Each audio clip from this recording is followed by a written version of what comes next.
Oi, oi! Estamos começando mais um Mentoria Eleitoral Podcast. Aqui hoje nós vamos receber um convidado super especial para contar um pouco sobre os bastidores da política. Vocês que nos acompanham hoje terão a oportunidade de participar de uma conversa com um dos maiores estrategistas de política do Distrito Federal, tanto de campanha quanto de comunicação institucional, comunicação de mandatos. Eu estou falando do Homésio Pontes, que é brasiliense, nascido em Taguatinga, começou sua carreira na década de 90 como repórter policial, chefe da sucursal do Correio Brasiliense e depois, como ele vai contar para nós, enveredou a sua carreira para a atividade política, para a comunicação política, para a estratégia de campanhas, que é o assunto da nossa conversa aqui de hoje. Muito obrigado, Homésio, pela tua presença. Estamos honrados aqui contigo. Eu que estou honrado, não sei nem se eu mereço palavras tão elogiosas. Obrigado pelas palavras, obrigado pelo convite. Você, Glauco, Aline. Eu estou aqui às ordens para contar um pouco desses, 30 e poucos anos. Vou até te corrigir, eu comecei a carreira na década de 80, não foi em 90. Sou um pouco mais velho do que você. Falar aqui, quem é de Brasília certamente já ouviu falar no nome dele, Homésio Pontes. E aí, como o Glauco trouxe um pouquinho aqui, ele começou ali a sua carreira como repórter do jornal Correio Brasiliense, que é um veículo super tradicional aqui de Brasília. E logo depois ele iniciou ali mesmo na assessoria política. Então vamos começar do começo, Homésio. Vamos começar contando um pouquinho como foi essa sua saída ali do jornalismo, né, da cobertura política no jornalismo para a assessoria. Como foi você chegar para os bastidores, a trabalhar nos bastidores da política? Bem, eu, na época, o Glauco falou que eu trabalhava lá no Correio e eu tinha feito a cobertura da campanha de governador de 1990, que foi a primeira eleição direta aqui em Brasília, né, para governador. E eu comecei a primeira parte, que é a cobertura, que a gente chamava, mais ou menos igual agora, mas como não tinha nada digital, eletrônico, a gente ficava nos comitês dos candidatos. Eu comecei acompanhando o comitê do Elmo Cerejo, que era candidato e tinha sido governador indicado na década de 80 aqui em Brasília, né? E depois eu passei a cobrir o comitê do candidato Maurício Correia, que tinha sido presidente da UAB, né? E se candidatou ao governo. Ele era senador, né? Tinha sido eleito em 86, e naquele momento ele disputou. Mas aí no final da eleição eu cobri a campanha do Roriz, Joaquim Roriz.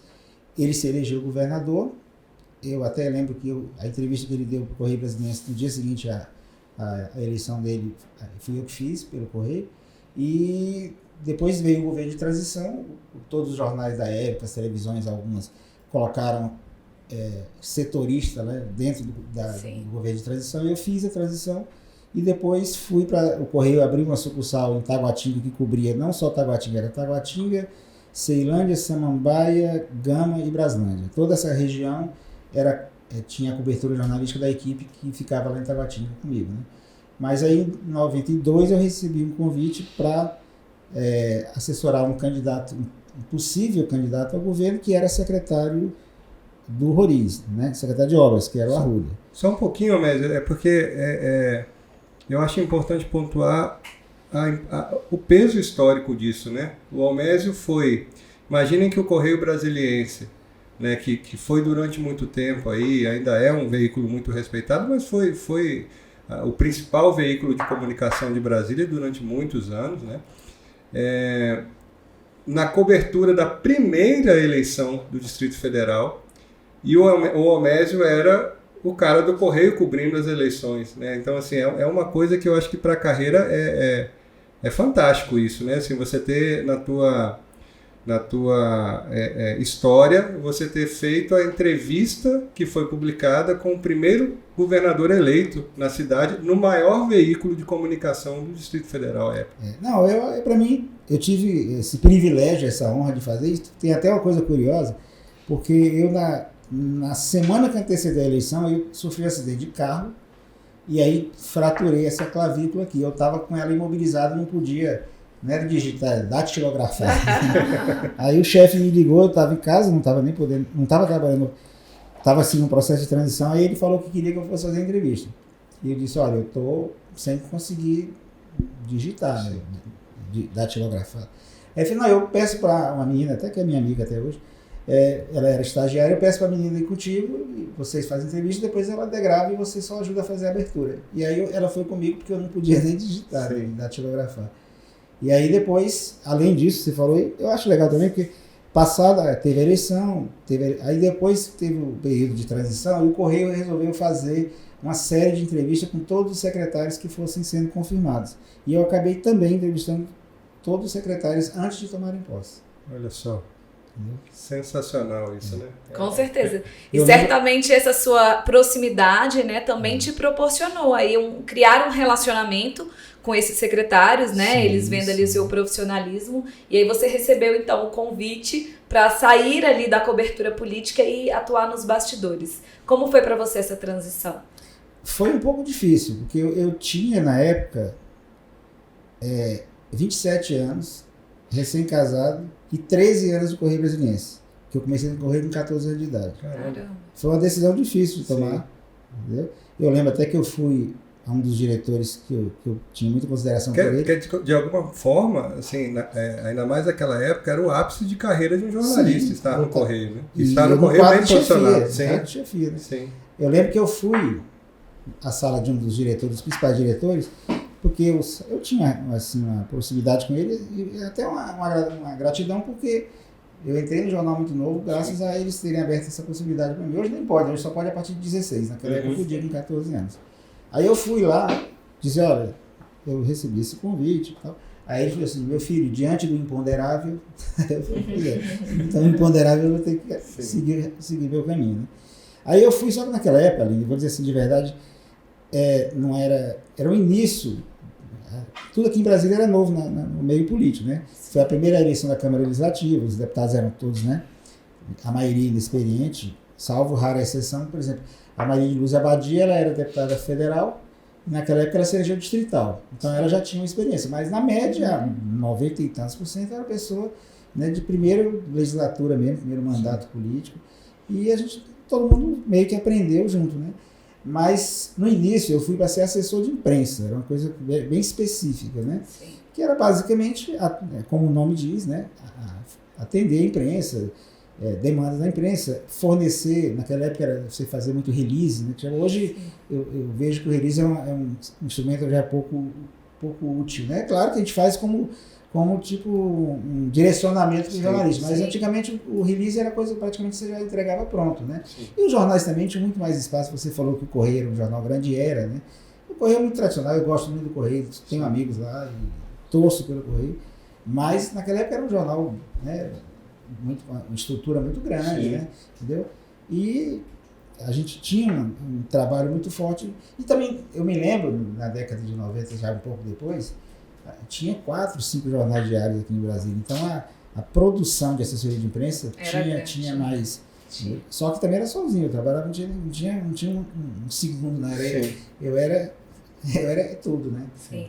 Mas é interessante esse movimento que muitos políticos ainda hoje fazem, que é tirar pessoas da redação e levar para sua assessoria, porque eles estão levando não apenas o profissional, mas a agenda que esse profissional tem, o relacionamento que você constrói ali né, junto com seus pares, que são os jornalistas, e aí você sai daquela posição, né, de buscar a sua fonte e você passa a requerer agora que os seus amigos, os seus pares agora tenham como fonte agora o seu assessorado. Então isso é um movimento interessante que já na década de 90 era feito, e certamente é uma leitura aí, né, que a época quem te trouxe fez e que estava comprando ali o passe não só do Homésio jornalista, mas como o Homésio e toda a sua agenda, não é isso? Com certeza tem isso. E eu acho que também o aprendizado que você consegue num veículo de comunicação, qualquer que seja, jornal, rádio, TV, hoje, né, os sites, tem muitos sites fortes aí, é muito importante, não só pela questão do relacionamento, mas o relacionamento que você tem, mas que você aprende um pouco como é que se faz o caminho inverso, entendeu? Eu, às vezes, no trabalho que eu desenvolvo hoje, eu sinto um pouco de dificuldade com pessoas de comunicação que não passaram por redação. Sabe, porque eles às vezes não têm a noção. Sabe como funciona a cabeça de quem está do outro lado. Como é que você, né? Como é que você. Eu estou falando, hoje release não funciona mais. Então não adianta você fazer um texto e mandar para os jornais, dificilmente você vai ter sucesso. Você tem que saber vender, né? O seu produto, né? A sua notícia. E eu vejo que muita gente não sabe, infelizmente. E também não dá valor. Às vezes acontece da gente ter um assunto qualquer, aí eu pergunto para a equipe, isso aqui foi feito, mandou para algum jornal, para quem? Porque eu também não mando release indistintamente. Sim. Eu prefiro mandar para um específico. Sim. Aí eu pergunto, não, a gente botou na rede social. Eu falei, não, a imprensa tem outro foco. Entendeu? Eu acho que você tem que ter essa... E aí a pessoa que já passou por veículo, ela tem mais essa sensibilidade. Dá uma dica de ouro para quem está nos assistindo e que não teve essa vivência de redação e que não pensa como quem está na redação, do que é o beabá para que ele consiga vender o seu cliente, seu político, o seu mandato, né, para qual você trabalha. O que você diria para essa pessoa para ela ter uma inserção mais assertiva na imprensa? Primeiro, eu penso o seguinte, quem trabalha com comunicação deve ser o mais bem informado. Entendeu? Claro que todo mundo não tem condições de passar por uma redação, porque não existe espaço para todo mundo, é óbvio, cada vez menos, né? Porque as redações estão menores, os custos de comunicação são muitos, então você forma profissionais com mais quantidade, né? Sim. Mas eu acho que pelo menos quem trabalha com comunicação política tem que acompanhar o dia a dia de todos os canais. Tipo assim, se você trabalha com um político daqui de Brasília, você não pode deixar de ler todos os jornais, que hoje só são 2 diários, né? Sim. Os sites que realmente são noticiosos. Você não pode deixar de ver os principais, ou ter alguém vendo com uma visão crítica, os principais programas, os noticiários locais das principais emissoras, entendeu? Porque você sabe o que os caras estão falando. Porque às vezes uma TV faz uma matéria e você sabe, isso aqui eu podia inserir o meu assessorado porque ele tem essa pauta. Se você não assiste, você não sabe. Entendeu? Sim. Se você não lê o jornal com a visão específica, tipo assim, você sabe que tem um colunista que aborda mais questões políticas. Então, você tem que direcionar o que você tem de conteúdo para aquele. Sim. Se é um colunista que faz mais coluna social, aí você tem que ter o conteúdo específico. Não adianta você mandar o que o cara não se interessa. Sim. Entendeu? E tem, infelizmente, eu digo isso porque eu passo. Você vê pessoas que não conseguem fazer essa diferenciação. Sim. Manda tudo para todos, né? E aí não sai nada. Não sai nada. Entendeu? Muito bem. E aí, Eumésio, você entrou na assessoria política em 92 e de lá até hoje você nunca mais saiu. Já foram 9 campanhas, das quais 7 você saiu vitorioso, foram 2 derrotas. Como é que foi essa trajetória? Assim, conta pra gente assim, o que você achou de mais de casos, assuntos, histórias relevantes que você tem ao longo de toda essa sua trajetória, porque você passou por muitas coisas, né? Você passou por muitas transformações, inclusive do ambiente político e de comunicação ao longo dessa sua trajetória. Para quem não é de Brasília, o Eumésio, uma das características pelas quais ele é conhecido é que ele tem o raio-x da cidade. Ele conhece como ninguém cada recanto do Distrito Federal, cada liderança do Distrito Federal, a história daquela liderança, né, com quem que ela teve, com quem que ela, qual é o caminho que ela percorreu. Então é uma espécie de um mapa humano que ele tem na cabeça e que é algo que é uma ferramenta incrível de trabalho, reconhecida por todo o conjunto dos políticos do Distrito Federal. Realmente, Glauco, até pelo tempo que eu estou na estrada, eu conheço muita gente e tal, mas cada momento, como a Aline falou, tem sua particularidade. Eu digo assim, as primeiras campanhas que nós fizemos, assim, eu fiz com um grupo, ninguém ganha nada sozinho, a gente sempre montou, não só na parte que eu inicialmente fazia de comunicação, mas pessoas boas de trabalho de campo, que a gente chama, né, de fazer mobilização, de buscar pautas interessantes para você inserir o candidato. Então, eu diria que cada eleição teve uma particularidade. A primeira de 94, né? Foi a primeira que eu fiz do lado contrário do balcão, em vez de estar cobrindo como jornalista, eu estava meio que, né, sendo demandado pelos jornalistas, e também não era só isso. Por exemplo, naquelas primeiras campanhas, 94, até 2002, eu diria, o papel era a principal ferramenta de trabalho. Claro que você tem os programas de televisão, de rádio que já existiam, né, a propaganda eleitoral gratuita, que atinge bem, mas como ela tem um período mais curto e tem muita gente que, principalmente das categorias mais baixas, que não se interessa muito por propaganda eleitoral, naquela época o papel, né, era uma coisa muito bem usada e muito bem que dava retorno, né? Hoje eu não abandono o papel, não. Eu trabalho com papel até hoje, só que hoje ele tem uma força muito menor que tinha, e também você tem que, eu penso sempre que você tem que dirigir a comunicação para cada setor, seja setor físico, né, geográfico, ou por categoria, por interesse. Você não faz uma comunicação igual para uma pessoa de classe D e E que você vai fazer para um A ou B. Você não faz para um segmento religioso e evangélico igual você faz para um jovem universitário.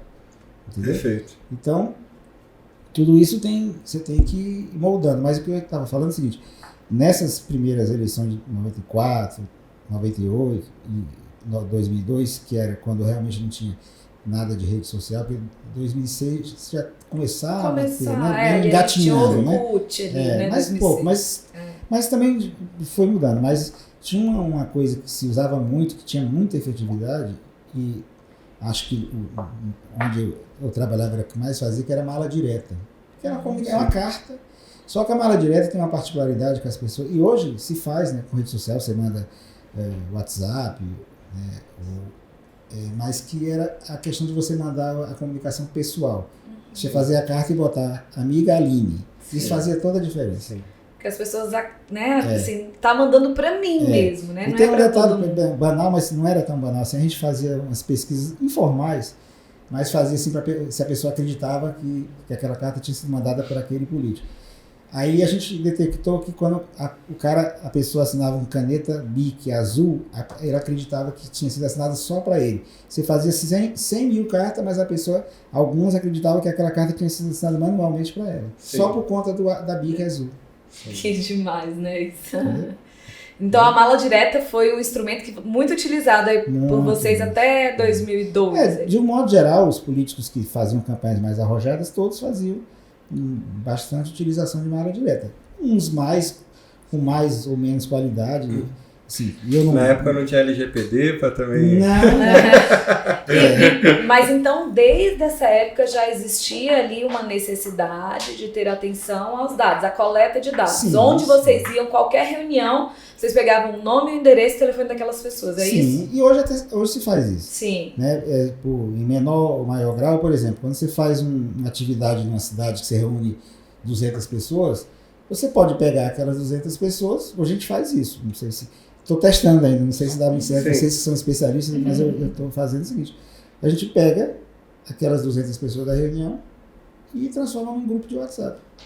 Legal. E passa a fazer comunicação dirigida para aquele setor. Sim. Todas as pautas que dizem respeito a aquelas pessoas, né, que são de interesse, são enviadas. O que você estava falando da comunicação segmentada, né, que a gente entende hoje a importância de você não falar tudo para todo mundo. Eu acho que desde sempre, na política, a comunicação segmentada é fundamental. Entendeu? Porque a política é uma coisa chata, que nem todo mundo, né, tem paciência. A política é desgastada, a gente sabe. Né? Tem muita gente que até se irrita, né, pela eleição, vou votar porque sou obrigado. Na hora do voto todo mundo vai votar. Sim. Reclama, mas é um direito e é uma forma mais... Sim. Não existe coisa melhor que a democracia.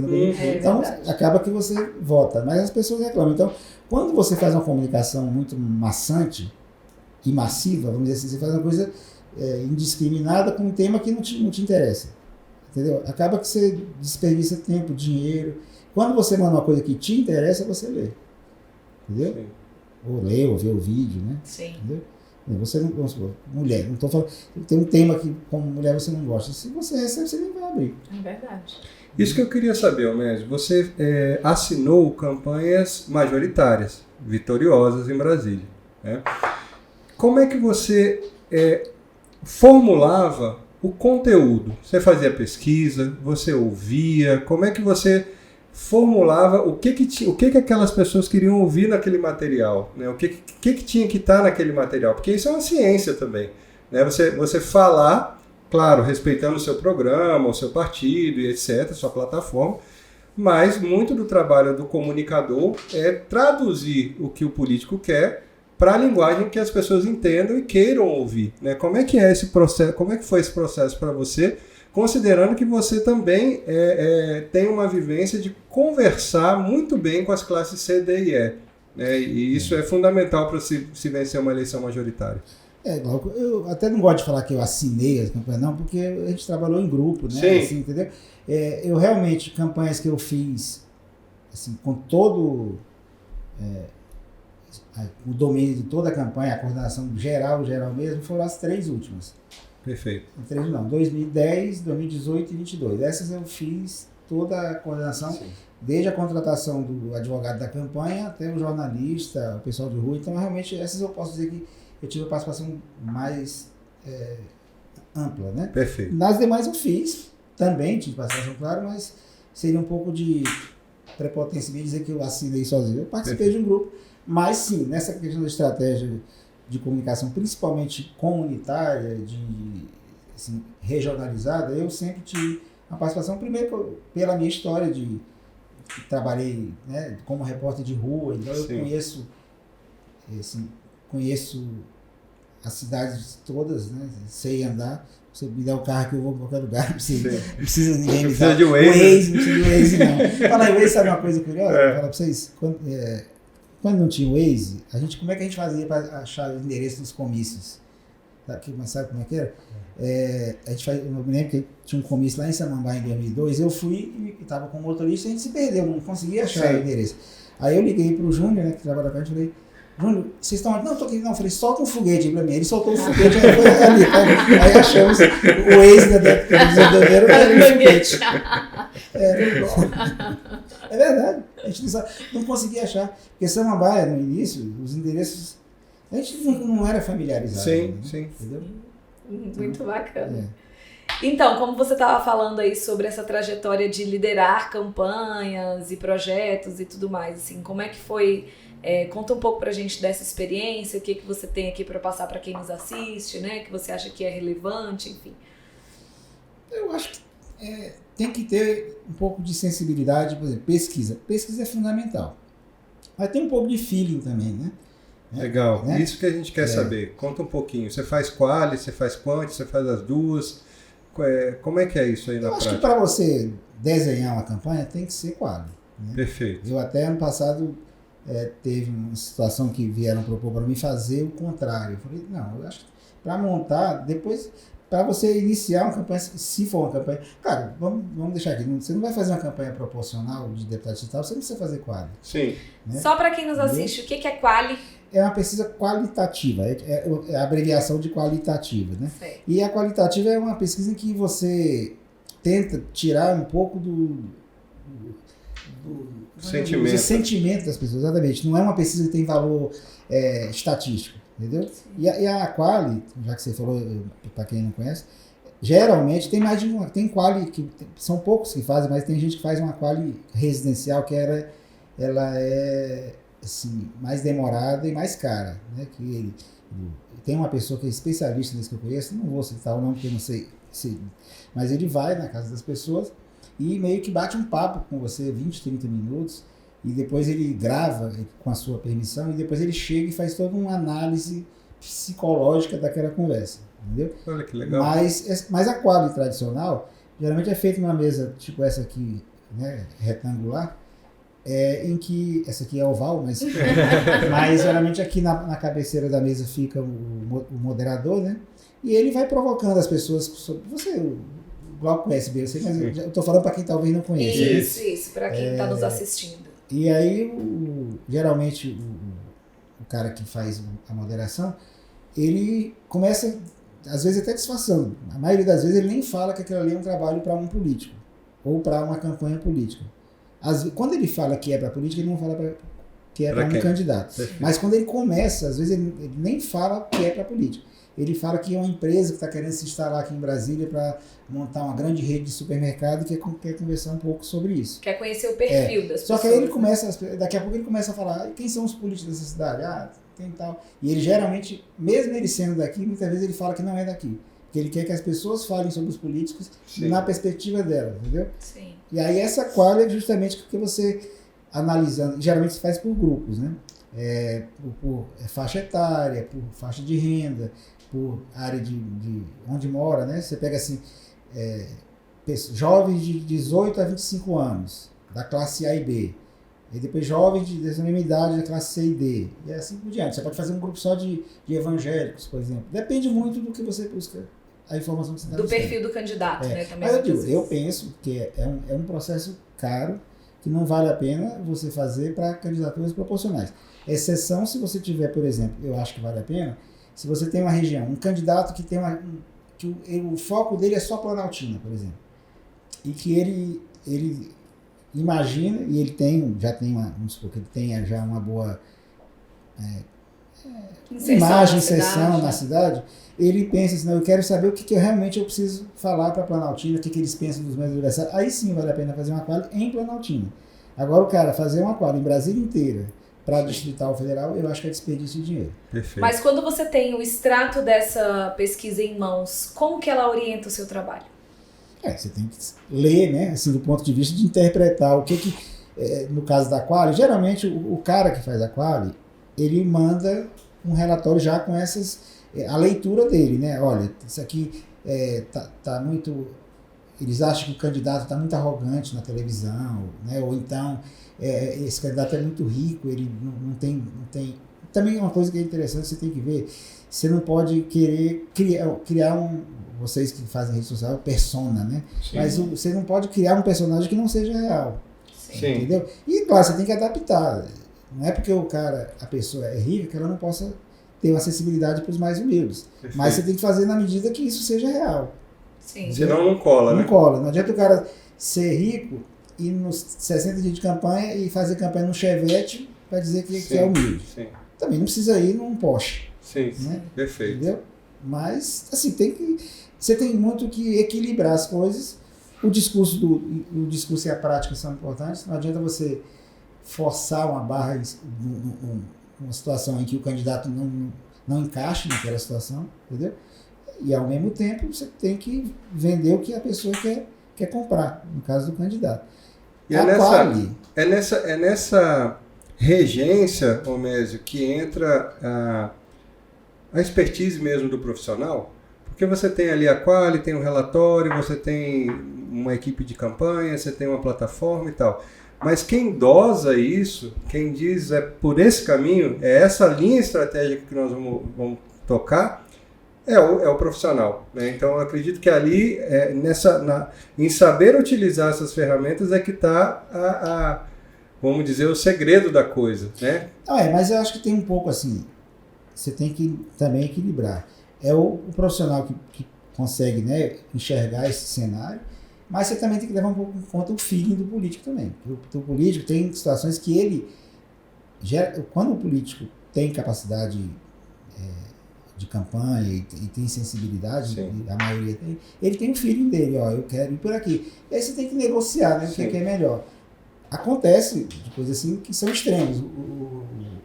Aquele político indisciplinado, não, eu só quero assim. É mais difícil você trabalhar porque ele não precisa de assessor, né? Porque ele já sabe o que quer, então... Você já teve impasses assim na carreira? De falar, olha, por mim é por aqui. Ele, não, só vou se for por aqui. Aí... Eu tive isso uma campanha municipal lá em Águas Lindas, um candidato a prefeito. Sim. Entendeu? E, assim, a gente chegou lá, a campanha já estava em andamento, na verdade faltava 30 dias para a eleição já. Eu tinha vindo de uma campanha na Bahia, que eu tava bem, mas o candidato teve problema com o partido e perdeu a legenda no meio da campanha. Caramba. Aí eu vim. Eu estava fazendo 2 na Bahia. Como ficou só uma e era uma cidadezinha pequena, eu só ia lá a cada 15 dias. Aí fui fazer em Água Linda. O candidato, né, chegamos a um acordo lá e ele não ia para a rua. Aí eu falei, olha, a primeira coisa você tem que ir para a rua, porque eu só quero ver comício. E comício hoje em dia, que não é mais showmício, você não reúne muita gente. E o comício, para mim, é o ápice do dia, não é o sol. Você tem que ter todo um trabalho. Sim. E não foi agora recente, a rede social já existia bem, mas ele não tinha uma história que a rede social sustentasse. Não adianta você só impulsionar todo dia. Você tem que ter conteúdo. Claro, né? claro. E eu acho que isso na rua, você cria o conteúdo do cara, proximidade. Aí ele foi uns 2 dias, eu botei uma pessoa que tinha trabalhado comigo, que é uma pessoa muito boa de rua, para ir com ele, né, andar no comércio lá de Águas Lindas, esse aqui é o fulano, isso aqui e tal. Aí ele 2 dias falou, não, é muito bom isso aí. Eu falei, então tá bom. Aí na semana seguinte ele já não foi mais. Aí eu falei, pô, você tem que ir. Aí ele falou, não, eu tô cansado de pegar na mão de pobre. Eu falei, pô, um cara que quer ser candidato de água livre não quer. Sim. Não tem lógica, né? Aí sim, não vale a pena porque você. Né, o cara não te discuta, né? E o cara que tem um princípio desse, nem um mandato ele merece. Não merece. E o pior é que ele tinha tido um mandato federal. Olha aí. Mas não se elegeu nessa, né? Ficou longe. Que bom. Agora você tocou num assunto que a gente tinha conversado aqui nos bastidores, que eu acho interessante. Essa questão da diferença da campanha tradicional para hoje, com, né, as redes sociais, muitas vezes dominando aí o cenário. Mas você falou que continua dando muito valor para a campanha tradicional, para a sola de sapato. O que você acha, assim, quando você hoje está à frente de uma campanha, porcentualmente falando, qual a importância que você dá para cada uma? Óbvio, a gente vai saber também que isso vai ter diferença de acordo com o perfil do candidato que você está atendendo. Mas como é que você faz essa divisão, digamos assim, atualmente? Primeiro depende do candidato, né? Sim. Do cargo que ele está buscando, né? E até aqui em Brasília tem uma realidade, mas, né? Eu nunca fiz estados, mas municípios já fiz vários. Mas eu acho que tem que ter uma ponderação pegando todos esses elementos que eu falei aqui, né? Mas eu penso que rede social é cada vez mais importante, mas a rede social, se você não cuidar, você fica preso numa bolha, né? Que você acha que todo mundo gosta de você, mas é porque você está falando para os mesmos sempre, né? E você tem que expandir. Sim, né? Perfeito. E outra coisa, a rede social é cada vez mais um ambiente meio radical, né? Na maioria, principalmente para certos setores. E às vezes, na mesma proporção que você agrada, você desagrada. Só que você está falando, dentro da bolha você está agradando, mas quem está te acompanhando de outras coisas, acaba que você tem um desgaste. Então tem que moderar. Mas na campanha propriamente, que eu estou falando nesse momento, esse meu pensamento é muito em função agora do momento de mandatos, né? Não estou falando de eleição. Perfeito. Mas no período eleitoral, eu acho que você tem que, cada situação ser analisada e você usar todas as ferramentas possíveis. Eu falei aqui, por exemplo, papel. Eu ainda trabalho com papel. Eu acho importante. Sim. Entendeu? Não a mala direta, porque a mala direta é um processo caro, né? E aí ficou inviável você fazer uma comunicação de massa pelos correios, porque é muito caro. Ano passado teve uma candidata aí que fez um jornal muito bem feito, assim, visualmente e qualidade de papel, e fez, né, em grande escala. Pelo menos eu tive notícia que chegou em várias cidades, porque como a gente trabalha, né, em geral, praticamente todas as cidades eu pedi para acompanharem e chegou esse material. Com certeza não é uma coisa barata, mas não deu resultado. Sim. Entendeu? Então, é uma coisa isolada, eu acho que todo. Eu digo assim, eu penso que campanha, por exemplo, rádio comunitária. A audiência deles é pequenininha, mas o nome já diz, é comunitária, ela fala na comunidade. Ela chega até determinado público. Se você pega uma rádio comunitária, por exemplo, e você consegue que o teu candidato dê uma entrevista lá, num programa que tem 500 pessoas ouvindo, não é fácil você reunir 500 pessoas em qualquer lugar, né? E se ele falar o que aquele público quer ouvir, a taxa de conversão é alta. É onde eu ia dizer, exatamente. Claro que você tem que. Não adianta você pegar um candidato para dar uma entrevista numa rádio, mais ou menos voltando Planaltina, e o cara chegar lá não saber falar nada sobre Planaltina, né? Não saber apresentar algumas propostas que são demandas da comunidade, e falar também um pouco de coisas gerais de Brasília, mas na linha do que o cidadão de lá quer ouvir. Entendeu? Mas para quem está em mandato, então, saindo um pouco aí da realidade de campanhas eleitorais, para quem está em mandato, o que você orienta, assim, o que o seu trabalho tem mostrado da efetividade de você manter conexão com as pessoas, né, no cara a cara, no olho no olho, e também, óbvio, ter os cuidados, manter a sua rede sempre aquecida. Como é que você faz esse trabalho? Eu acho que você usou a palavra equilíbrio, né? Tem que ter esse equilíbrio. A rede social hoje é fundamental no sentido da manutenção do contato com o cidadão, porque você não consegue estar permanentemente. Veículos de comunicação não tradicionais, os jornais hoje são poucos, os espaços que eles destinam para a política local são poucos. As televisões, de um modo geral, também dão pouco espaço. Eles têm muito cuidado, e cada um tem sua linha editorial, a gente tem que respeitar. Né? Mas eles praticamente não divulgam nada de mandato. Se você pegar assim, raríssimas exceções. Né? Entendeu? Esses dias mesmo, a deputada para quem eu trabalho, a gente teve um assunto da UNB que nós que viabilizamos, né, tal. Uma televisão deu a matéria belíssima e não citou a gente. Então, aí para isso que a rede social serve. Sim. Também, né? A gente pega aquela matéria que saiu naquela emissora e diz, isso aqui é trabalho da pessoa aqui. Entendeu? O que também é uma prática bastante questionável, né? Que se por um lado ninguém espera que as emissoras tradicionais vão ter um comportamento chapa branca e vão te colocar em evidência, também o contrário é ruim, né? Assim, quando você tem uma entrega que foi boa para a população, qual é o problema de citar, né, quem fez aquilo, né? Não é laudatório, não é algo, né? Enfim, fica sempre um clima no ar de uma clandestinidade, como se o político fosse uma figura que não pode ser citada, não pode ser... É estranho isso, né? Eu tô falando, tem exceções, né? Tem determinadas emissoras que são já ligadas a um segmento forte da política, aí sim eles dão espaço. Mas, de modo geral, é isso, entendeu? Então, acaba que a rede social serve para a gente fazer essa comunicação, né, diária. É um sistema muito barato em relação, né? Antigamente você fazia um jornal, nem a mala direta, um jornal distribuído na rodoviária. Sim. Ainda vale a pena, mas é um custo alto. Né? Vale a pena? Vale. Não é para você fazer uma coisa com uma periodicidade muito próxima, né?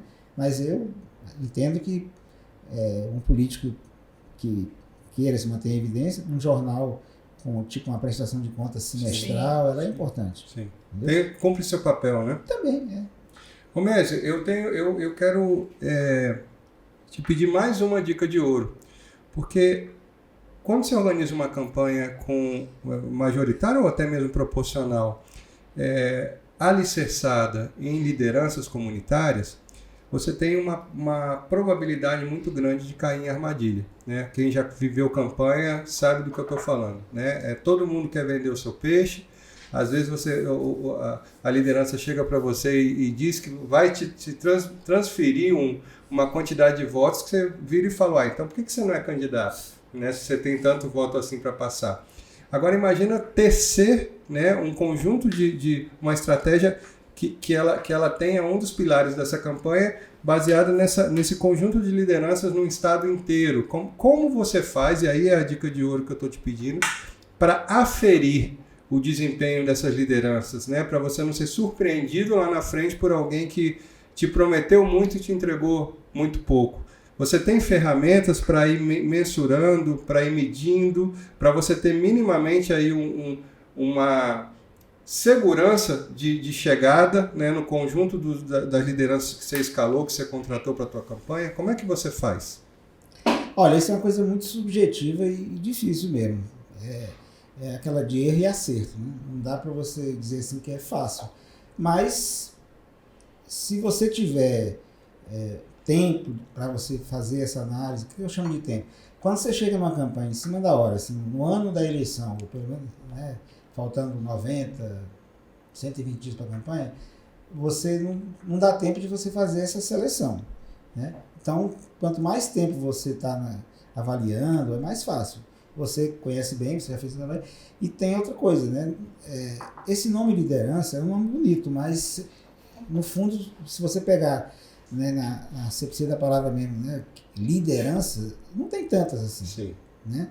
Agora, tem situações que eu confesso a você que eu não uso muito, eu não fico atrás de liderança, não, sabe? Eu não uso esse nome. Eu penso que são pessoas que representam um núcleo daquela comunidade, daquela categoria profissional e que pode ajudar, entendeu? Mas eu digo assim, não adianta você chegar em Planaltina, por exemplo. Você não cria grandes expectativas. Não, é muito... Agora, você tem que... tem coisas diversas. Uma coisa é a liderança que você vai ter para aquele período eleitoral. Perfeito. Agora, você tem que ter referências na cidade que você possa trabalhar com elas ao longo de todo o mandato, não necessariamente remuneradas, às vezes nem remuneradas, porque você não consegue remunerar todo mundo, mas pessoas que simpatizem com o seu político, né? E que têm interesse, e às vezes um relacionamento sadio, assim, a pessoa, eu gosto, o seu mandato me representa. Então, você encontra pessoas assim, entendeu? E essas pessoas são, que eu digo, referência, quando você vai à cidade, ela te ajuda a caminhar na cidade, entendeu? Porque a liderança é aquela, você falou aí, tem muita negócio, eu tenho 1000 votos, a gente sabe, clássico, né? É o clássico, né? 1000 votos, você não vai, geralmente eles têm 10 mil. 1000 é pouco, né? 1000 é muito humilde, né? Entendeu? Mas tem gente boa, mas que você falou, é verdade, você se basear apenas nessa questão de a pessoa e liderança, você tem que, uma coisa, aí você mesmo tem que frequentar os locais para você ver qual é a realidade dessa pessoa lá na cidade dela. Eu tinha um político que eu trabalhava, que eu concordo com ele, eu adotei isso como prática, às vezes ele falava assim, você está falando isso que você não foi lá, você tem que ir lá para você ver como é que a pessoa faz, entendeu?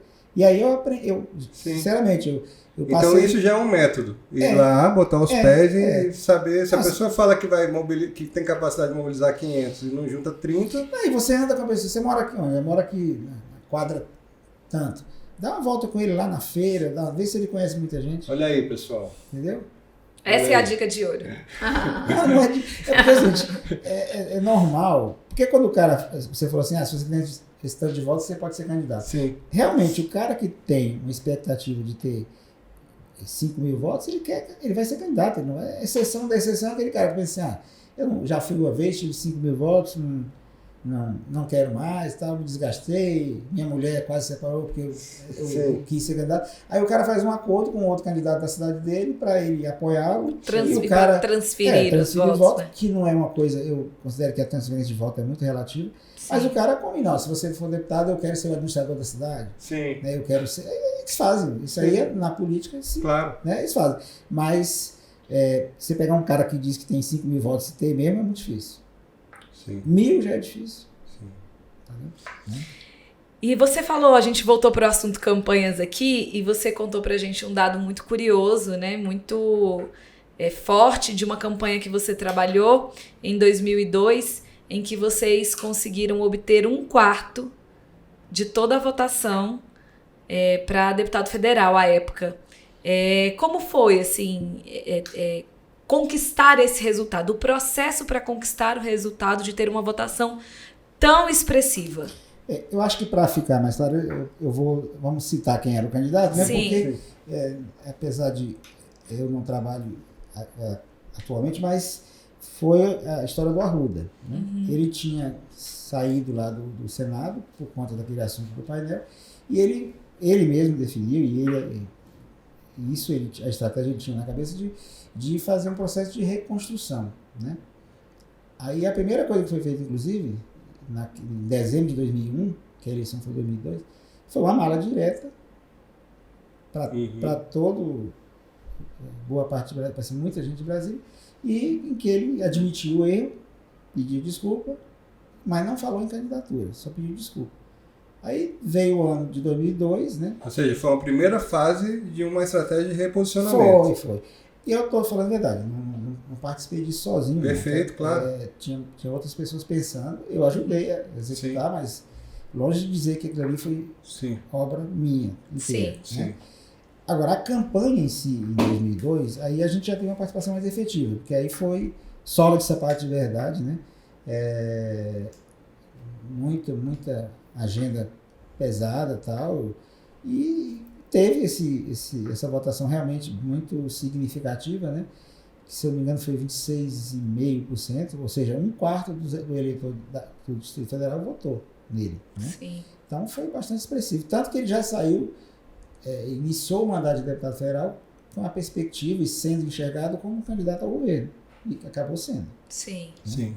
Agora, Almédio, você é sempre muito sereno, né? Muito humilde, mas não dá para não citar, por exemplo, a campanha da Paula Belmonte, que é uma política vocacionada, é uma política muito dedicada e muito talentosa, mas que na sua primeira eleição ela teve pouco tempo de chegada, vamos dizer assim, na cidade, e ali sim teve o Homésio que ajudou sensivelmente, né, estruturalmente, para desenhar uma estratégia que funcionou ao ponto dela ser eleita deputada federal. Né? E aí, toda essa narrativa é sem nenhum demérito da parlamentar, que é uma parlamentar brilhante, mas tem um dado concreto. Né? Concretamente, ela tinha poucos meses de Brasília.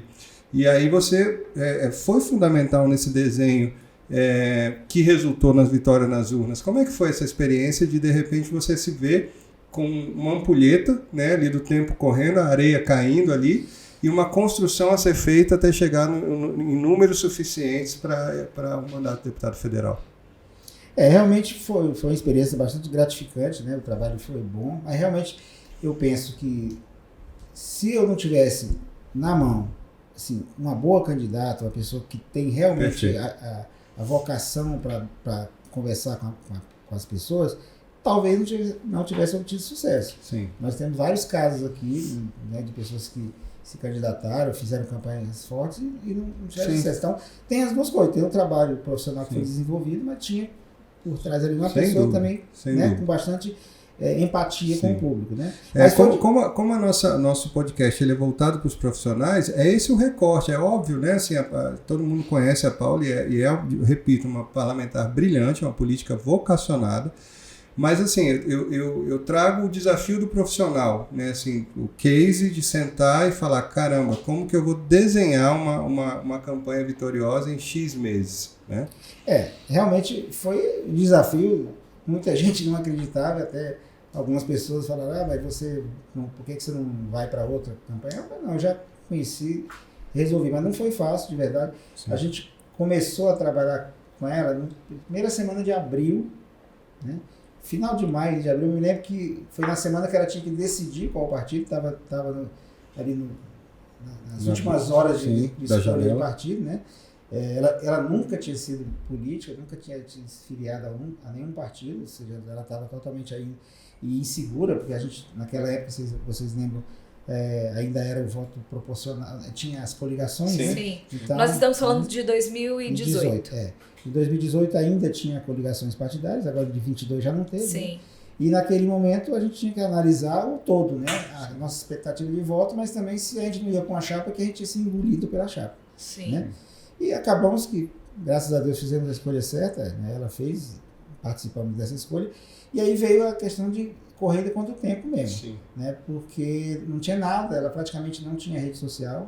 Eu imagino, eu acompanhei de longe, como um profissional da cidade, a gente acompanha o conjunto das campanhas, mas eu cá comigo imagino que deva ter sido extenuante do ponto de vista de trabalho, né? Assim, porque para compensar o pouco tempo, eu imagino que vocês praticamente viraram aí. Não, foi extenuante. Eu falo para vocês, eu gosto mais de campanha do que de mandato. Então, é sério, eu prefiro fazer campanha do que fazer mandato. Legal.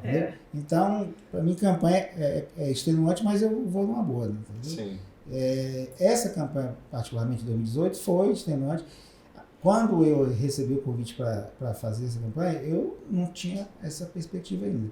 Aí eu tive que ir atrás de gente para trabalhar, profissionais. Eu conhecia muita gente, mas várias pessoas já comprometidas com outras campanhas, outras situações, né? Então, eu fui começando assim, testando. Aconteceu de eu botar uma pessoa numa determinada posição, não deu certo, eu tive que trocar. Fotógrafo, por exemplo, eu troquei umas 3 vezes até achar. O videomaker também. Entendeu? Tudo. Né? Então a gente foi montando. Os 2 primeiros meses foi praticamente só de bastidor. A gente praticamente... O que era o bastidor? Era organizar, né, o discurso dela, né, quais os temas. Ela sempre... Ela falou, mas o tripé, que eu concordei sempre, ela se elegeu deputada federal e distrital com basicamente 3 grandes temas, né? A defesa da criança e da educação, que vem junto, né? Sim. A defesa do empreendedorismo como forma de geração de emprego, que é uma maneira só, e a outra que é a transparência nos gastos públicos e combate à corrupção. Essa é o grande As bandeiras, as bandeiras né? dela, né? E dentro disso aí, a gente pegou jornalistas, principalmente, para pesquisar dados sobre isso, coisas para ela poder usar. Começamos a capturar, ou captar, quer dizer, né? Pessoas para trabalhar nas cidades, que é o que você chama de... Eu fui em várias situações, eu conheço muita gente, graças a Deus, em toda a cidade, mas várias pessoas eu procurei e falaram, olha, eu já estou com A ou B e não posso. Sim. Então eu não encontrei um mercado muito já fértil, né? Mas não estava, Não pelo contrário, já estava bem, né, escassa o produto. Perfeito. E aí onde você fala assim, acertei alguns, errei outros. Porque em determinadas situações eu tinha uma pessoa muito boa que não pôde vir. Não estava né? disponível. Teve que arriscar. Aí eu fui num plano B, às vezes nem aconteceram casos de uma pessoa, tem um fulano ou fulano aqui, é bom.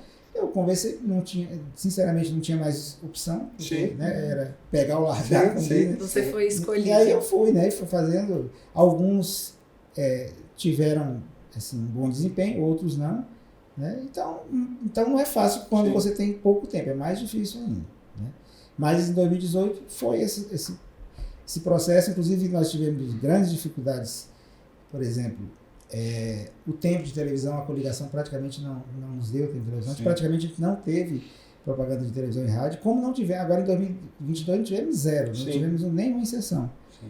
Mas como ela não tinha rede social criada até o momento ali do início da candidatura, como vocês não tinham tempo de televisão, então a campanha tradicional foi determinante. Vocês foram pra rua. Foi. A campanha... Sola de sapato. Sola de sapato. E a Paula é muito boa nisso, porque ela... Muito carismática. Ela é muito carismática. Eu até falei para ela no início do trabalho, assim, que ela fala muito com os olhos, porque ela olha muito direto para você, né? Isso é bom. O eleitor sente isso. Né? E ela demonstra afeto, ela abraça, muito legal. Paciência, assim, às vezes o assessor tem que chamar, vamos embora, senão ela não sai dali, né? E você tem toda uma agenda para ser cumprida, né? Mas nessa campanha de 2018, realmente o Sola de Sapatos foi fundamental, porque como a gente falou que não tinha praticamente rede social, a gente criou a rede social, conseguiu avançar um pouco, mas longe de poder... Não foi central ainda na estratégia. Agora em 2022 já tinha uma rede social consolidada. Né? Perfeito. Tem uma rede, nossa rede é uma rede bem movimentada, bem avaliada. Né? Sim, com um bom engajamento. Exatamente. Né? Não, e eu também preciso destacar que nessas duas eleições, tanto a de 2018 quanto de 2022, o cenário de bastidores ele foi...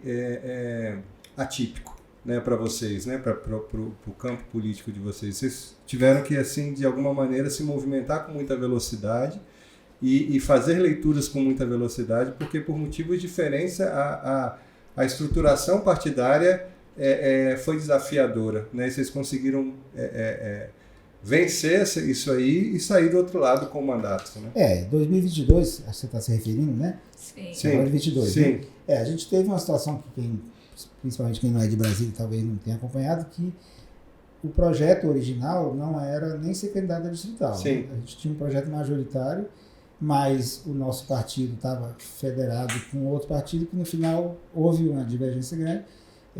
Nós tínhamos assim, a expectativa e até o compromisso de que a gente teria a campanha, a vaga majoritária, e não tivemos. Depois teve uma briga interna na federação local aqui, né? E no início nem nos deram a legenda. Né? E quando isso se resolveu, depois de um embate até jurídico, quando a gente teve o registro da candidatura, faltavam 28 dias para as eleições. Olha só. Então todo mundo teve 45 dias de campanha, nós tivemos 28. Para material, ainda foi uns 2 dias a menos, porque nesse dia que saiu o registro, saiu o CNPJ, que é quando você pode imprimir material, que você sabe que não pode. Né? Então, tudo isso, a rede social, a gente só pôde trabalhar com 28 dias. Não, imagina contratações, né, em escala do Distrito Federal, muita gente já comprometida, porque a incerteza jurídica, o cara se define lá, recebeu uma proposta, ele vai. Então, assim... E tem outra coisa, não é nem só contratação. Se a gente fosse candidato majoritário, nós teríamos, como é normal, alianças com federais e distritais. A partir do momento que a gente virou distrital, nós não temos mais aliança com ninguém. Sim. Entendeu? Sim. Então só... Me permita voltar uma casa, digamos assim, que você estava falando sobre a contratação de profissionais, que você passou por experiências em que você, né, chegou ao mercado já muito em cima da hora, os melhores já estavam, né, comprometidos e você teve que ir em busca, né, de profissionais. Como é que você enxerga esse mercado aqui em Brasília mesmo, de contratação de profissionais para comunicação política, assim? Qual a sua experiência? Olha, é um mercado que eu acho que está bem aquecido, mas se ressente de pessoas capacitadas para a política, para a comunicação política e para, entendeu? A rede social hoje é o que mais, né, que mais se fala. Tem muita gente boa de rede social, mas a rede social tem que ser casada com conteúdo. Sim. Você pode saber fazer tudo em rede social, mas se você não criar conteúdos, a estratégia de comunicação condizente com o que você está querendo vender, talvez não dê certo. Entendeu? E realmente, eu falo isso porque esses dias eu estava falando com um amigo meu, que é de uma emissora de TV grande, e eu comentando dessa dificuldade que a gente tem, ele falou que é a mesma coisa. Toda semana, todo mês, a gente testa pessoas aqui que não dá certo. Sim. Entendeu? Então, eu digo, e para trabalhar com comunicação, você tem que estar bem informado, é essencial. Inclusive, o produto do podcast também é muito derivado dessa dificuldade que a gente viu no mercado, porque tanto eu quanto o Glauco estamos no mercado há muito tempo, assim como você que está, né, mais tempo do que nós. E é isso, a gente tem profissionais de comunicação, muitos, até como você falou, né, tem muitas faculdades de comunicação hoje em dia, então formam muitos profissionais, mas os profissionais que têm uma especialização, digamos assim, ou uma especificidade no entendimento do exercício da política é mais difícil. Então a gente aqui também enfrenta muita dificuldade quando a gente tem que atender os clientes, precisa contratar profissionais, porque é isso, eles são do mercado, mas o mercado não necessariamente dá para eles a formação que a gente precisa, né? Então é um gap, digamos assim, que eu acho que a maioria dos profissionais que sentaram aqui conosco também, a maioria que sentou aqui conosco, identificou isso, né? Essa dificuldade que a gente tem. E por isso também a gente está aqui fazendo o podcast, né? Para de alguma forma, quem está na área ou quem pretende estar, tá ligado aqui conosco, tá assistindo, tá aprendendo, tá partilhando com a gente, para que a gente consiga, né, solucionar de alguma forma, né, esse problema que a gente vive em toda a campanha. Como eu falei, eu acho que a pessoa tem que estar bem informada e tem que gostar também do que faz. Sim. Né? Porque a pessoa vir trabalhar no meio político com certas restrições, né? Já chega mal, né? Inclusive, vou dar um exemplo. Tem pessoas, por exemplo, que têm algumas amarras ideológicas. Aí eu não trabalho porque o fulano tem essa... Sim. Já é uma amarra. Ou você... Tudo bem, você pode dar a sorte de achar um cliente que seja a mesma linha ideológica de pensamento, mas você pode achar... Aconteceu recentemente comigo, tinha uma pessoa que eu ia chamar, mas quando eu fui ver a rede social dela, eu falei, não tenho coragem. Sim. Às vezes é muito radical, né? Engraçado que a gente falou um pouco sobre isso conosco também. Já. E já aconteceu depois de contratar. Agora, qualquer contratação a gente vê as redes antes. Mas já aconteceu de já ter contratado e descobrir depois, e aí você fica ali como é que faz? E aconteceu um outro caso também, já tem um tempo, de o contrário, você fala com a pessoa, olha, o trabalho aqui é esse, a gente tem esse encaminhamento aqui. Não tem problema, eu sou profissional. Aí o cara entrou e 15 dias depois saiu sem falar nada, deixou um bilhete dizendo não compactua, não é minha linha. Você sabia. Você foi informado. Ninguém pede nada demais. Você não pode dizer assim, se a linha de comunicação do grupo, daquele político é essa, você não pode chegar e querer, né, subverter aquilo ali só porque você não concorda. Se você tiver argumentos para pontualmente, né, olha, isso aqui não vale a pena, porque né, é normal. Sim. Né? Até porque eu penso que a gente que trabalha como consultor, assessor do político, não que seja, a gente tem que também, às vezes, ter coragem para contrapor, né? Com certeza. Mas respeitando aquela coisa, quem manda, né? Sim. Mas você, pelo menos, não pode estar ali só para dizer amém, né? Quando Sim. você tem alguma situação que você vê com firmeza, com elementos, né? Então, assim, eu não acho isso aqui não acho não. Por que você, né? Sim. Qual o motivo que você acha que vai dar errado, né? O assessor puxa-saco não dá, né? Assim, ele não traz. outros, É um né? desserviço, né, para o parlamentar. Assim, a gente adota aqui a linha mesmo da crítica, né? Mas, claro, a crítica construtiva, Sim, embasada, né? sabe? Em dados. Se você trabalha com redes, traz aí os dados que você tem, as métricas que você adotou para dizer, isso aqui não funciona por isso, eu tô te mostrando aqui os resultados e tudo mais, né? Não dá para você só balançar a cabeça e dizer amém, porque aí você não tá nem cumprindo a sua função, né? Melhor que você não esteja aqui. Agora, sobre essas restrições, a gente estava até... O nosso primeiro convidado aqui do podcast foi o Júlio, né? Seu sobrinho, querido. E ele estava dizendo também que nessa função de buscar profissionais, aí a gente pergunta assim, tá, e como é que é seu estilo de trabalho? Não, eu trabalho de 9 às 18 com 2 horas de almoço e acabou aquele horário, acabou.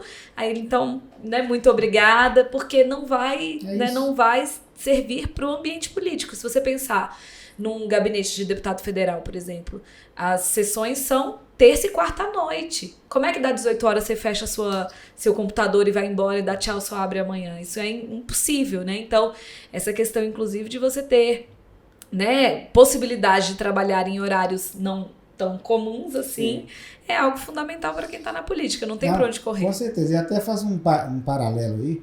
Por isso que, às vezes, eu digo que quando a pessoa passou por redação, esse ponto já é um pouco mais tranquilo, porque a pessoa que trabalhou em redação sabe que não tem horário, né? Que dá plantão, sabe? Tem o time da notícia também. Tem o time, exatamente. Então, assim, eu também procuro sempre que alguém vem trabalhar, eu deixo claro isso, entendeu? Porque não é um trabalho escravo, mas é diferente, né? Sim. Entendeu? Então, você tem que ter essa consciência de que você não tem, claro, ninguém vai matar ninguém de trabalhar, mas quando você tem uma equipe um pouco já maior, você pode também fazer uma escala de forma que não exagere nada, mas é um trabalho que a gente tem que não dá para ser o servidor público tradicional, né?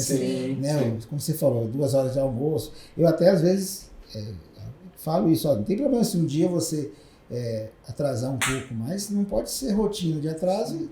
E ao mesmo tempo também, quando precisar, você tem que ter disponibilidade. Né? Esse dia mesmo eu chamei uma pessoa para fazer uma entrevista. Ela foi bastante correta comigo. Ela falou assim, eu falei, olha, eu preciso você disponibilidade. Né? Assim, horário, à noite, às vezes, a gente vai ter, né, como você falou, tem sessões, tem audiência.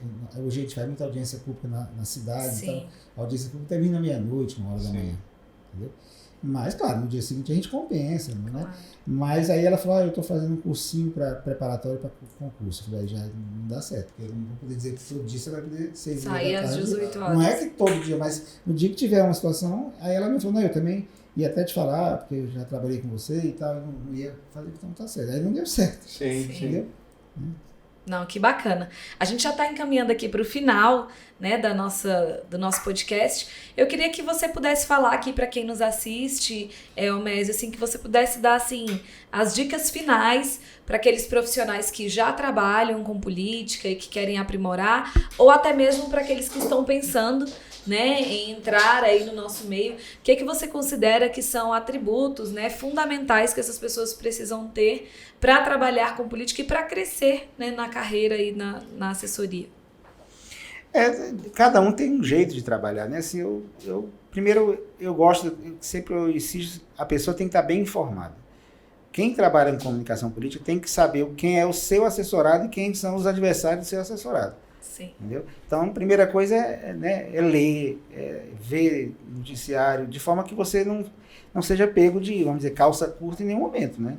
Porque a informação ela tem que sempre ter consistência. Então, para você poder opinar numa determinada situação, quanto mais elementos você tiver, melhor. Então, a primeira coisa, eu acho, é essa da pessoa que for trabalhar, gostar do que faz. Isso é essencial. Estudar, ser curioso. Exatamente. Eu digo assim, gente, ler, eu falei aqui, acho que no início eu falei, se você vai assessorar um político aqui no âmbito local, você tem que estar bem informado sobre vamos supor o contrário, você vai assessorar um político da Paraíba. Tudo bem, você está aqui em Brasília, você vai fazer isso, mas você tem que ter toda né, o conhecimento da história política da Paraíba. Né? Quem são, né, as figuras atuais e até as passadas, como é que funciona a política lá, para você poder opinar, se posicionar e ajudar o teu assessorado. Não é simplesmente você fazer a estratégia de rede dele bonitinha ou fazer a assessoria de imprensa dele sem ter o conhecimento todo. Perfeito. Entendeu? Desconsiderando o cenário, a história, né, a tradição. Você tem que ter, o que eu estou falando, ninguém adquire isso sem ler, sem ver as coisas. Que é muito comum, eu já vivenciei isso, muita pessoa vem, aí quando você fala, quem é essa pessoa? A pessoa está trabalhando no meio e não conhece uma figura que é, sabe, assim, do meio, você tem que conhecer. Isso pode parecer pouco, mas não é. Para a política não é. Não é isso que a gente estava conversando há pouco. A política tem suas especificidades e quem trabalha nela tem que entender esse meio, senão necessariamente, né, ela não vai conseguir se consolidar. Agora, Omésio, com essa caminhada sua, né, com vários políticos, em várias situações diferentes aí de campanhas e mandatos, deve ter alguma história mais pitoresca aí para você compartilhar conosco para a gente terminar a nossa conversa. O que você lembra aí? O que vem na tua memória assim, de algo desse universo da política que a gente possa compartilhar? Cada político, aqueles mais experientes, principalmente mais sagazes, né, sempre tem uma forma de tentar construir a imagem dele, de mais popular ou mais intelectual. Tinha um político aqui em Brasília na década de 90, que ele sempre usava nos comícios, nas reuniões na periferia, uma camisa de tergal azul. Né? E ele sempre chegava suado, sempre aqui, bastante molhado de suor. Até que um dia a gente descobriu, e ele confessou, que ele chegava na maioria das vezes, ele derramava água mineral para parecer que estava suado, para o povo achar que ele estava sempre trabalhando. Ele estava sempre... Sensacional. E aí o povo fala, nossa, ele... Que político que trabalha. Tá suado, abraçando o povo. Menos mal que era água, né? Abraçar com água é melhor do que todo suado. Eu nunca trabalhei com Arruda, mas eu tive com ele algumas vezes e eu achava curioso. Primeiro os bilhetes, né? Ele tinha aquela coisa de escrever bilhetes, ele despachava meio com bilhetes, assim, no meio da rua, às vezes, fulano, secretário tal, faz isso. Sim. E uma outra coisa que eu achava muito curioso, eu tive com ele, assim, cruzei com ele algumas vezes e não teve nenhuma vez que ele apertou minha mão sem fazer algum comentário. E você sempre ficava com uma pulga atrás da orelha, será que ele se lembrou de mim? Porque ele sempre falava alguma coisa tipo, tá mais magro, ou esse corte de cabelo ficou bom. Sempre tinha algum comentáriozinho assim que você parava depois e falava, não é possível. De tantas pessoas que ele conversa, que ele conhece, não é possível que ele lembra de mim. Aí você ficava sempre com essa dúvida na cabeça. Ele tem realmente a memória privilegiada. Eu vou te dar até um exemplo. Ele foi, se eu não me engano, 2 vezes ao Jô Soares, no programa do Jô. Sim. Uma vez o Jô estava até no SBT ainda. Sim. E eu lembro que ele chegou lá, o papo, né, assim, o Jô até tentou pegar ele um pouco, porque tinha tido o túnel do metrô aqui na Asa Sul, ele estava sendo escavado nos 2 sentidos, né? Sim. Aí eles... Saiu uma matéria na Folha, não foi na Folha, que os engenheiros erraram de alguma forma e os túneis não iam se encontrar. Entendeu? Aí o João, nesse dia dessa entrevista, tentou essa pegadinha com ele e tal, mas aí eles começaram a falar de futebol, o Arruda deu um jeito de enveredar. Aí ele citou todo o time da seleção de 58, reserva e titular da seleção brasileira de 58. Caramba. E o João quase soube de tudo, mas ele soube mais que o João. E aí ele citou também todo o time do Vasco e do Santos também daquele ano. Caramba. Então ele tem uma memória privilegiadíssima. Dizem que você só precisa falar seu nome uma vez pra ele, né? Que ele vai decorar o seu nome das pessoas. Assim, e ao mesmo tempo ele cobrava de quem trabalhava com ele que tivesse também essa mesma atenção. Né? Mas a memória dele realmente... é invejável, né? Que assim, características pessoais à parte, é uma boa característica de um político lembrar das pessoas, né? Ter uma relação minimamente aí respeitosa e atenciosa com as pessoas. Saber o nome das pessoas, né? As pessoas, né? Mas nós temos uma última pergunta para terminar nossa conversa aí, Aline. Para encerrar o nosso podcast, como já é tradicional aqui, a gente vai fazer uma pergunta para você, Omésio. Você responde em uma palavra, por favor, tá? Só uma. É para ser bem sucinto aqui. Política boa se faz com... Estratégia. Muito bem. Sensacional. A gente está encerrando, então, mais um Mentoria Eleitoral Podcast. Agradecemos demais. A presença do nosso convidado mais do que especial, Almésio Pontes, foi para nós assim, uma gratidão, uma satisfação enorme poder sentar com você aqui a essa mesa. Gigante aí da estratégia política, da coordenação de campanha, da atividade que move a todos nós, né? E uma referência para todos nós profissionais da área. Muito honrado com essa conversa de hoje, Almésio. Muito obrigado pela tua generosidade de compartilhar o tempo aí conosco. Não, eu mais uma vez que agradeço o convite de vocês, honrado também de falar para um pouco, né, específico que diz respeito a toda a minha carreira, né? Boa parte da minha carreira foi com política, então espero ter de alguma forma contribuído e estou sempre às ordens. Obrigada, lembrando sempre de se inscrever aqui no nosso canal e seguir as nossas redes sociais, @Mentoria Eleitoral. Até o próximo podcast.